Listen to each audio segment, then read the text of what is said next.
Welcome to Shatter. She said it in a restaurant full of glass and mirrors, like it was a harmless note she was handing back to the waiter.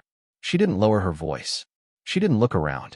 She just leaned in enough for it to feel private and said I needed to stop needing her so much. The place was loud. Investors from her office were clustered at the long table behind us, laughing too hard, tapping phones, ordering rounds they wouldn't finish. She was there for them. I was there because she'd texted me an hour earlier, said it would look good if I showed up. I stood at the bar with my jacket still on, watching her touch elbows and shoulders like punctuation. When she laughed, she angled her body away from me. When a man I recognized from the company website leaned in, she didn't move. He was older, confident, the kind of man who spoke like doors opened when he finished sentences. She didn't introduce me right away. That was new. When she finally did, it was fast and functional, like reading a badge. No hand on my arm. No pause. The man nodded once. Eyes already drifting past me, like I was a step he'd already climbed. I ordered water. She ordered another drink and didn't ask what I wanted. Her phone lit up. She smiled at it. Not the smile she used with me. This one was polished. That's when she said it. Stop needing me so much. She said it like feedback. Like something she'd been meaning to mention. I didn't argue. I didn't ask what she meant. I didn't even change my expression. I just stopped speaking. She kept going, filling the space with updates about a pitch, a trip, a meeting she might need to stay late for. The man behind her chair rested his hand on the back of it. She didn't notice. Or she did. I paid our tab without telling her. I set the glass down untouched. I left before the drinks arrived. Outside, the street was colder than I expected. I walked past the valet stand and didn't turn back when my phone buzzed. It buzzed again at the corner. Then again. By the time I reached my car, the noise inside the restaurant had sealed itself off behind glass. She thought she'd named the problem. I took that as instruction. The first crack didn't come from her. It came from someone who didn't know he was handing me anything sharp. 2 mornings later, I was back on site, boots dusty, phone buried in my jacket pocket. A junior PM named Mark hovered near the trailer door, pretending to review schedules while waiting for me to notice him. He finally did what people do when they want to look casual and failed at it. He mentioned my wife's company like it was small talk. A new capital partner. Fast money. A name I recognized immediately. The man from the restaurant. He said the name with admiration, the way people say it when they think influence is contagious. Mark said he'd seen her at a private walkthrough the night before. Not a site visit. Not official. High level, he called it. He laughed and said she was working late a lot lately. He said it like a compliment. I nodded once and went back to the drawings. No questions. No reaction. People mistake silence for confusion. It's usually calculation. That afternoon, I didn't drive home. I parked 2 blocks away and walked. The apartment lights were on. Hers, not mine. I stood outside longer than necessary, watching shadows move across the blinds. Inside, nothing was out of place. That was the point. The kitchen was clean in a way it only was when she wasn't actually there.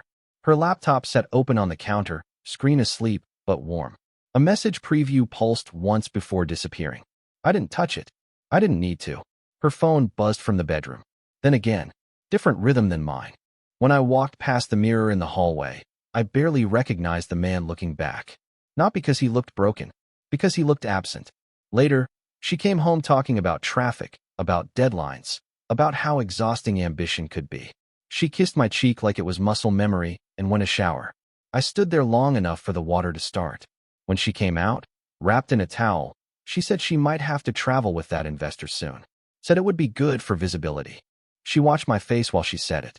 I gave her nothing. That night, I slept fully dressed on my side of the bed. At some point, she reached for me and stopped halfway, like she'd touched something cold. In the dark, her phone lit up again. I didn't look. I didn't ask. But something shifted. And once things shift underground, the surface just hasn't caught up yet. The proof didn't arrive like a confession. It surfaced the way structural failures do, quiet, incremental, undeniable once aligned. It started with access. We shared cloud storage for utilities, insurance, documents she never wanted to track. I opened it to download a permit and noticed a new folder timestamped after midnight. It wasn't hidden. It just hadn't been there before. Inside were PDFs with neutral names, NDAs, travel itineraries, expense summaries labeled as client-facing. One receipt caught my attention. Same restaurant from the night, She told me to stop needing her. Same table number. 2 entrees. 1 hotel bar charge after midnight. Room service at 1:12 a.m. Her company card covered none of it. I didn't screenshot. I didn't forward anything. I closed the folder and let it sit where it was. The next day, I checked our joint calendar to confirm a site inspection. Her name had been added to a block marked off-site alignment. The location tag was a private members club across town. I knew it because my firm had once been rejected for a meeting there. Wrong profile, they'd said. Her car wasn't in our garage that night. I watched the security feed on my phone while sitting in the dark of my own car 3 floors below. The camera timestamp showed her leaving with him. Not close, not distant, efficient, like 2 people who had rehearsed being seen and not seen. I went upstairs and unplugged the router.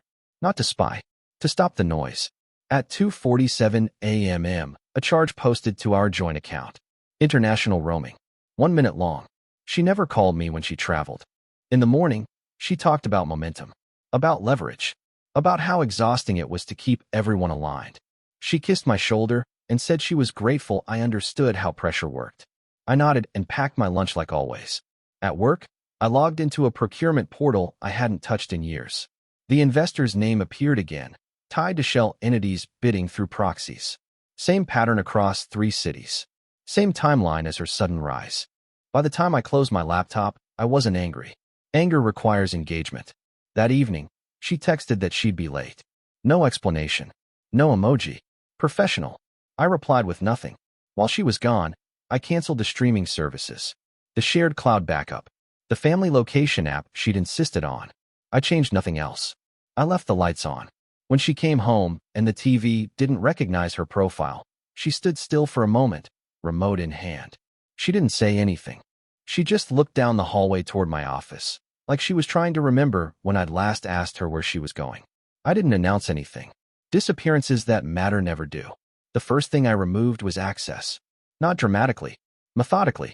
I detached my email from her calendar, revoked my number from shared accounts, disabled the joint credit card she used for emergencies.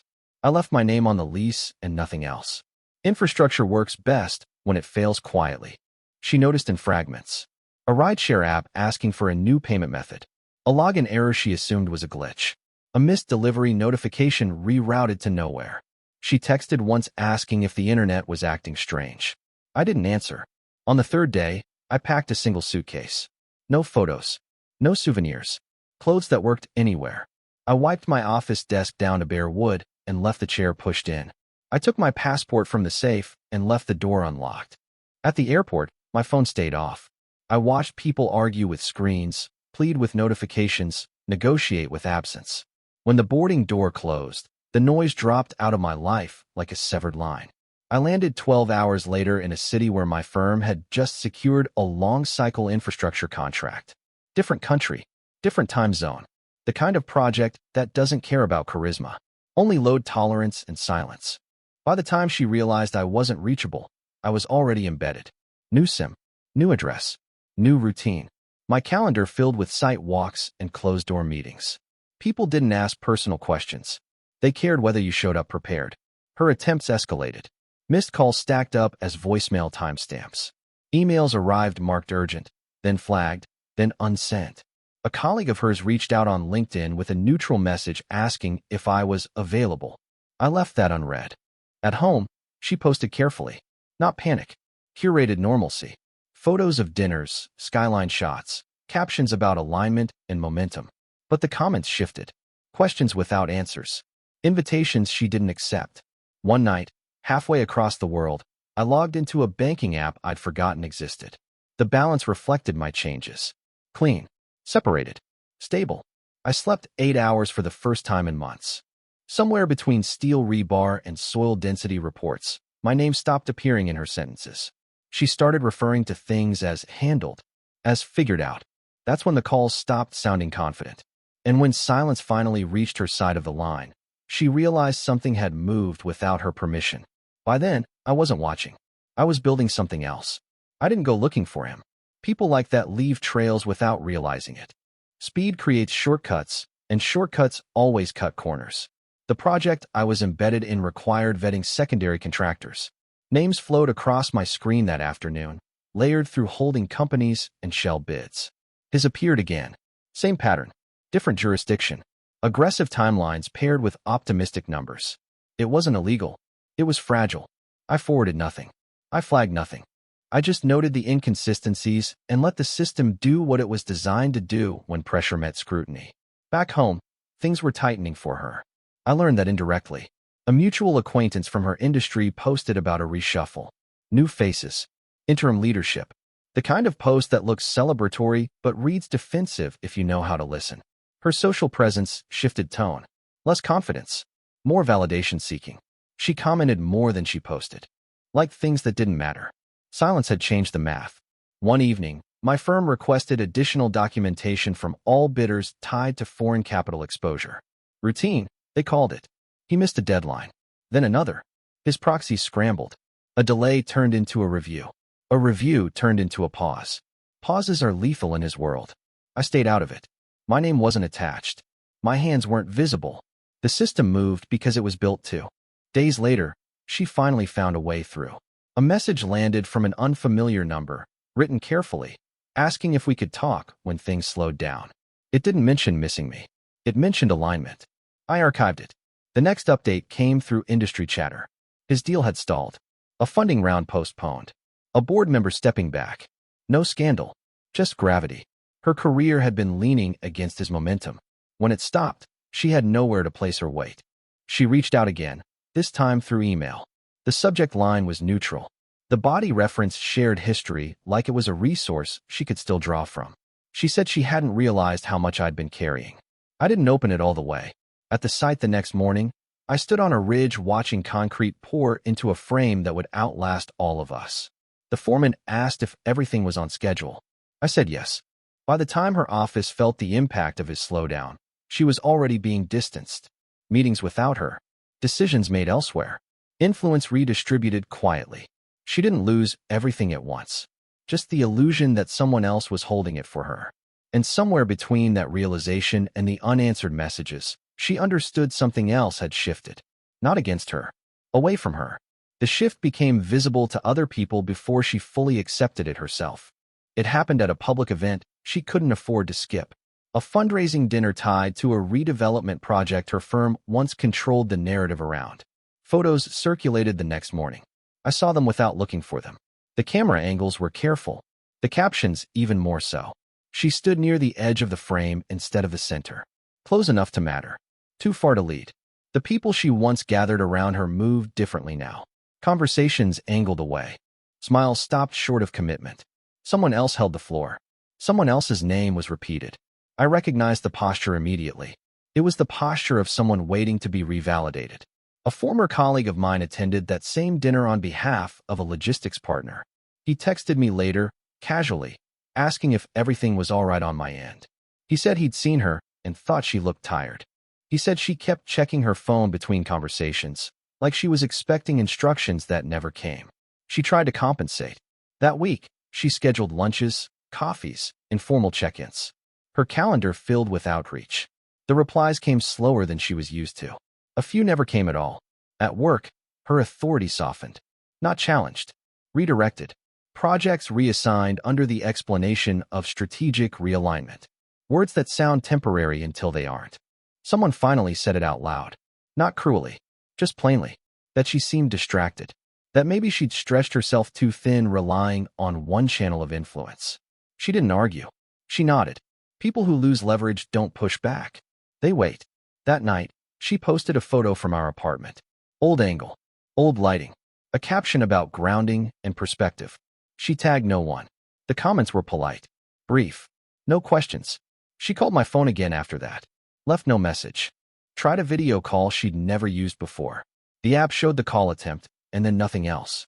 Across the ocean, I was at a long table reviewing schematics with men who measured credibility in decimals, not introductions. When my phone buzzed, I turned it face down and kept listening. Back home, her circle tightened. Not against her. Around something else. Invitations stopped including her by default. She had to ask. The absence wasn't dramatic. That's what made it effective. No one confronted her. No one accused her of anything. They simply adjusted. By the time she realized the room had moved on without her, There was no obvious place to stand. And for the first time, she wasn't choosing the distance. It was choosing her. Her isolation didn't arrive with drama. It arrived with logistics. The first sign was practical. She lost access to a shared industry workspace she'd relied on for visibility. No explanation. Just an automated notice saying her credentials were no longer active. She forwarded it to 3 people. One replied with a thumbs-up reaction. No fix followed. Her schedule opened up in places it never had before. Evenings without dinners. Mornings without urgency. She started staying home more, not because she wanted to, but because there was nowhere that required her presence. She tried to anchor herself to routines we'd shared. Same coffee shop. Same gym hours. Same walking path through the neighborhood. She scanned rooms the way people do when they're hoping to collide with something familiar. I wasn't there. From my end, the distance had texture. Early mornings on site. Late nights reviewing stress models. The work demanded full attention. It rewarded silence. No one asked about my personal life. No one needed reassurance. Her messages changed tone again. Less professional. Less controlled. Still careful not to apologize. She asked if I was safe. Asked if I was eating. Asked if we could at least talk like adults. I didn't respond. One afternoon, she sent a photo. Not of herself. Of a document. Our marriage certificate. No caption. I deleted the notification without opening the image. Her attempts spread outward. She contacted my sister. An old friend. Even a former coworker I hadn't spoken to in years. Each message framed concern without context. Each reply she received was brief. People protect their time when they sense gravity shifting. At work, she was officially reassigned. The announcement used kind language. Praised her contributions. Framed the move as an opportunity. She was thanked in public and removed in private. That night, she sat alone in the apartment long enough for the lights to turn off automatically. She didn't turn them back on. I know because the building's energy app sent a usage summary to the account still linked to my email. Across the world, I watched rain pool along unfinished pavement and drain exactly where it was designed to. Systems working without supervision. She finally sent a message without strategy. Just a sentence asking when I'd stopped needing her. I read it once. I didn't answer. Because by then, needing wasn't part of my structure anymore. And the quiet she was sitting in wasn't something I created. It was something I'd stepped out of. She finally reached me through a channel I hadn't closed because I'd forgotten it existed. A direct message inside an old project management platform we once used to coordinate renovations. No profile photo. No subject line. Just a notification that bypassed my filters because it didn't feel personal enough to block. She said she needed to see me. Not to argue. Not to fix anything. Just to understand where we stood. I didn't answer immediately. 3 days later, I was back in the country for a regulatory review. Short window. Tight schedule. I sent one line with a time and a public place attached to it. No explanation. No flexibility. She arrived early. I saw her before she saw me. Same posture she'd used at that fundraiser. Centered but uncertain. She dressed carefully. Neutral colors. Professional restraint. The version of herself she used when she needed credibility more than comfort. When she noticed me, her shoulders lifted slightly, like she'd been holding something up that was heavier than she expected. We sat across from each other at a table meant for turnover, not conversation. She spoke first. Carefully. She said she hadn't known when things had slipped. Said she'd thought we were solid enough to stretch without breaking. She referenced pressure. Opportunity. The cost of staying visible. She said she hadn't realized how alone she'd made me feel. I listened without correcting her. When she paused, waiting for something to land, I didn't rush to fill the space. I didn't reassure her. I didn't mirror her language. I told her I'd heard what she said that night in the restaurant. That I'd taken it seriously. I said I'd stopped needing her exactly the way she'd asked. She reached for her glass and stopped halfway. Her hand stayed there longer than necessary. She asked if this was punishment. I shook my head once. I said it wasn't about consequences. It was about capacity. That I no longer built my life around someone who needed leverage to feel secure. She leaned forward then, urgency breaking through her control. She asked if there was anything left to talk about. If we could reset. If she could explain things differently now. I stood before she finished the sentence. Not abruptly, just decisively. I said I was already living inside a different rhythm. That I hadn't come to negotiate terms. She followed me to the edge of the space, her voice lower now, asking if this was really how it ended. I looked at her long enough for the question to dissolve. Then I left. And for the first time since she told me to stop needing her, she understood what that actually meant. Her collapse wasn't public enough to be called a scandal. It was quieter than that. Administrative. Emotional erosion disguised as transition. The investor disappeared from her orbit completely. Not dramatically. His name stopped appearing in meeting notes. His proxies stopped returning calls. The momentum she'd tied herself to evaporated without explanation. No apology. No closure. Without him, the shortcuts she'd relied on became dead ends. Her firm announced a restructuring the same week. New priorities. New messaging. A softer vision that didn't require her edge. She was offered a role with less exposure and more process. A lateral move framed as stability. She accepted it because refusing would have looked worse. Her days became predictable. Commutes without urgency. Meetings without authority. Work that required execution instead of influence. She performed well enough, but no one watched the way they used to. At home, the apartment felt larger. She stopped hosting. Stopped posting. Her social presence thinned to reshared content and neutral affirmations. The comments faded. People moved toward momentum. She no longer had any to offer. She tried reaching me again after the meeting. A voicemail this time. Short. Controlled until the last sentence, where her voice dropped and she asked if I ever thought about what we'd built. I deleted it without listening again. Because by then, what we'd built existed somewhere else entirely. She started remembering things differently. Moments she'd once dismissed came back sharper now. The way I'd adjusted my schedule around hers. The way I'd absorbed stress without narrating it. The way I'd been present without demanding credit. Those memories arrived too late to function as repair. They only added weight. She ran into my sister at a grocery store and stood there too long, searching for familiarity. My sister was polite, distant, said I was busy, didn't elaborate. That night, she went through old photos alone. Not to post them, just to look. She stopped on the ones where she wasn't centered in the frame, where I was holding something steady just out of view. Across the world, I signed off on a phase completion report that locked in funding for the next 5 years. The project would outlast my involvement. That was the point. She lost more than status in the end. She lost the context that made her feel anchored. And when she finally understood that the man she'd called needy had been the only constant in her life, there was no one left to tell. No one to hear it. Not even me. The last contact didn't come as a plea. It came as an attempt at relevance. She sent a message months later, timed carefully around a holiday when people tend to soften. She referenced a memory from early in our marriage, something small and ordinary, framed as if it still had shared ownership. She said she'd been thinking about growth, about how people change, about how maybe we could meet as different versions of ourselves now. I read it once, standing in a temporary office overlooking a site that was finally quiet. The kind of quiet that only comes after the hardest phase is complete. I didn't feel the urge to respond. My life had settled into a rhythm that didn't require interpretation. Mornings started early. Evenings ended cleanly. I lived in a place where no one knew her name and no one needed to. My phone stayed light. My calendar stayed honest. I'd learned what it meant to build without explaining myself. Back home, she'd started telling people we'd grown apart. That distance had changed us. It was the cleanest version of the story she could offer without admitting how suddenly she'd lost access to everything that once made her feel secure.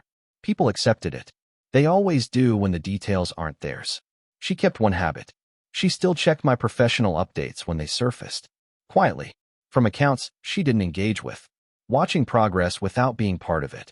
I knew because a mutual contact mentioned seeing my name attached to a new project and said she'd reacted like she was hearing about someone who used to live in her house. That was accurate. The last time we were in the same city, we passed each other without stopping. A crowded sidewalk. A shared second of recognition. She slowed. I didn't. There was no anger in it. No satisfaction either. Just alignment.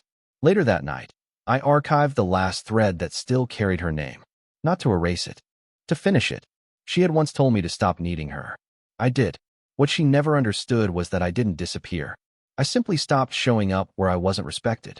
And once I did, there was nothing left for her to reconnect with.